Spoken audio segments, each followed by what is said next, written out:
आज का हमारा टॉपिक है भारतीय निर्वाचन आयोग। भारतीय निर्वाचन आयोग के बारे में विस्तार से जान लेते हैं। निर्वाचन आयोग एक स्थायी व स्वतंत्र निकाय है। इसका गठन भारत के संविधान द्वारा देश में स्वतंत्र और निष्पक्ष चुनाव संपन्न कराने के उद्देश्य से किया गया था।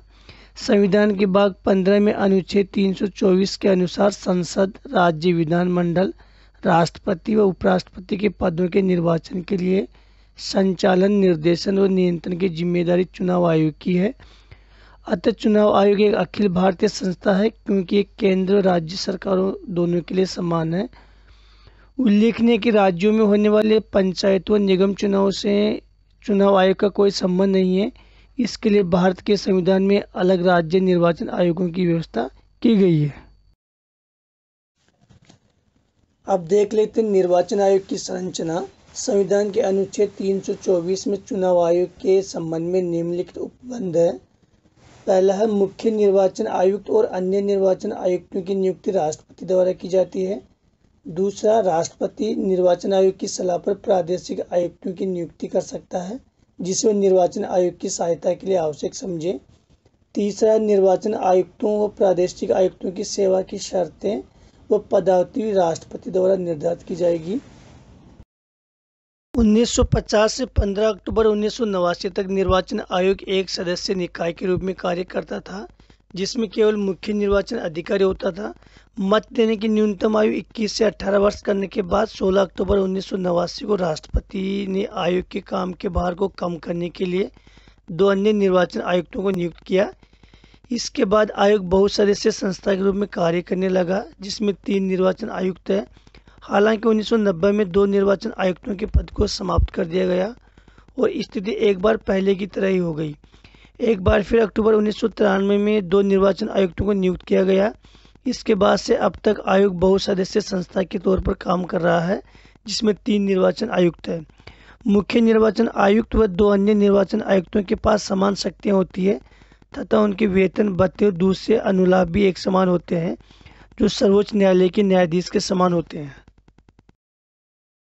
निर्वाचन आयुक्तों के कार्यकाल के बारे में जान लेते हैं। निर्वाचन आयुक्तों का कार्यकाल 6 वर्ष या 65 वर्ष की आयु तक, जो भी पहले हो, तक होता है। वे किसी भी समय राष्ट्रपति को त्यागपत्र दे सकते हैं। उन्हें दुर्व्यवहार या असक्षमता के आधार पर संसद के दोनों सदनों द्वारा विशेष बहुमत द्वारा संकल्प पारित करने के बाद राष्ट्रपति द्वारा हटाया जा सकता है। इसकी प्रक्रिया अनुच्छेद 334(5) में है। अन्य निर्वाचन आयुक्त या प्रादेशिक आयुक्त को मुख्य निर्वाचन आयुक्त की सिफारिश पर हटाया जा सकता है, अन्यथा नहीं।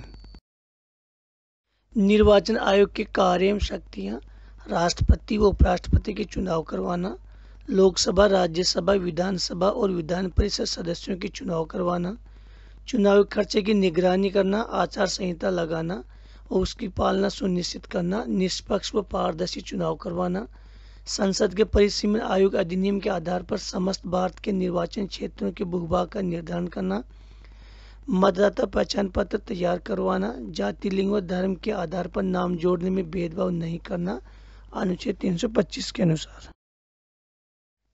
सदस्यों की सदस्यता के संबंध में राष्ट्रपति को सलाह देना, राजनीतिक दलों को मान्यता प्रदान करना और चुनाव चिन्हों का आवंटन करना, राष्ट्रपति को सलाह देना कि राष्ट्रपति शासन वाले राज्य में 1 वर्ष समाप्त होने के पश्चात निर्वाचन कराए जाएं या नहीं, निर्वाचन के मद्देनजर राजनीतिक दलों को पंजीकृत करना तथा निर्वाचन में प्रदर्शनों के आधार पर उसे राष्ट्रीय राज्य स्तरीय दर्जा देना। अब देख लेते हैं अनुच्छेदों के बारे में। अनुच्छेद 324 निर्वाचन आयोग के गठन के संबंध में। अनुच्छेद 325 जाति, लिंग व धर्म के आधार पर नाम जोड़ने में भेदभाव नहीं करना। अनुच्छेद 326 मताधिकार का उल्लेख। निर्वाचन आयोग से संबंधित अन्य महत्वपूर्ण बातें: भारतीय चुनाव आयोग की स्थापना 25 जनवरी 1950 को की गई थी। 25 जनवरी को राष्ट्रीय मतदाता दिवस के रूप में मनाया जाता है। प्रथम निर्वाचन आयुक्त सुकुमार सेन थे। देश की एकमात्र महिला मुख्य चुनाव आयुक्त वी.एस. रमादेवी। एकमात्र कार्यवाहक मुख्य चुनाव आयुक्त वी.एस. रमादेवी 26 नवंबर 1990 से 11 दिसंबर 1990 तक। वर्तमान मुख्य निर्वाचन आयुक्त श्री ओम प्रकाश रावत